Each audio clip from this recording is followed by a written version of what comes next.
China demands an apology for the coronavirus insult. Stay tuned for some more advice on how to prepare and what to do in preparation for the coronavirus. So, with the coronavirus outbreak in China flying around through all the news outlets, we now see the memes start up. Although this health scare is not a laughing matter, it has now become a snowflake issue. A Danish newspaper published a meme with a slight adjustment to the Chinese flag, replacing the yellow stars with yellow cartoon coronaviruses.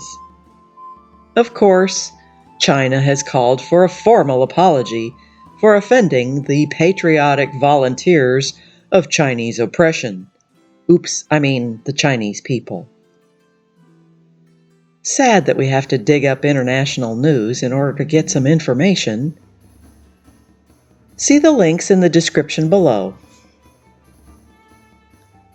Sadly, we have all seen some of the videos out of Wuhan, with apparently healthy, normal adults passing out and falling over, dead bodies lying around in overwhelmed hospitals. I pray for all these people and their family members, hoping the best for them, while at the same time I curse those evil entities of the governments and whoever are the powers that be that are the architects of the advent of biological weapons to cull the population. Whether this will truly become a pandemic, or if it will simply go the way of the other fear-mongering outbreaks such as Ebola, SARS, and Zika, this latest tragedy is playing out in front of a population that is more aware of the bull honk coming out of the media than ever before. We read news reports of phony, complicated pathways for the supposed origin of the virus in tainted bats at disgusting meat markets. And we just wrinkle our noses and shrug our shoulders. We know we are being lied to yet again, and that there is nothing we can do about those lies except turn off the darn TV and disbelieve all of that and be disgusted.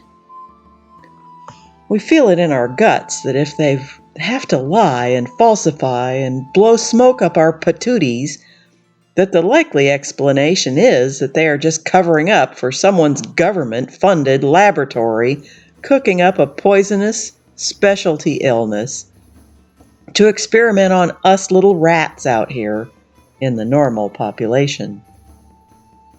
Already with weakened immune systems from the many other experiments being conducted on us through non-foods sold at the grocery store, toxic pharma prescribed by well-paid doctors, and phony clouds being created in our skies. None of us will be surprised when they, whoever they are, announce that we can all be miraculously saved by the latest fancy V with a needle that was developed from the specially patented virus that supposedly came from a sick bat. Because at that point, we are all supposed to suspend our disbelief of the fictional tale because, yay, we're saved! The laboratory has cooked up a fresh cocktail. Let's all go get the toxic V needle. And of course our politicians will say that it should be mandatory by law. Okay, obviously I don't recommend running to the local pharmacy and getting your mandatory shots. So what should you do?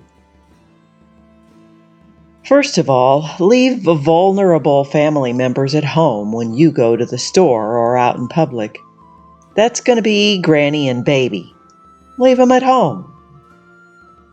Second, get what you need in one big trip to the store and stay out of public as much as possible. Wash your hands often, a really good hand washing. Keep some bleach wipies in your hand and wipe door handles and shopping carts and anything else that you touch after someone else.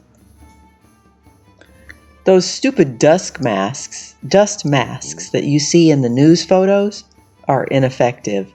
In my opinion, they're a waste of money, only for the phony actors to wear for the fictional scripts. Best thing you can do?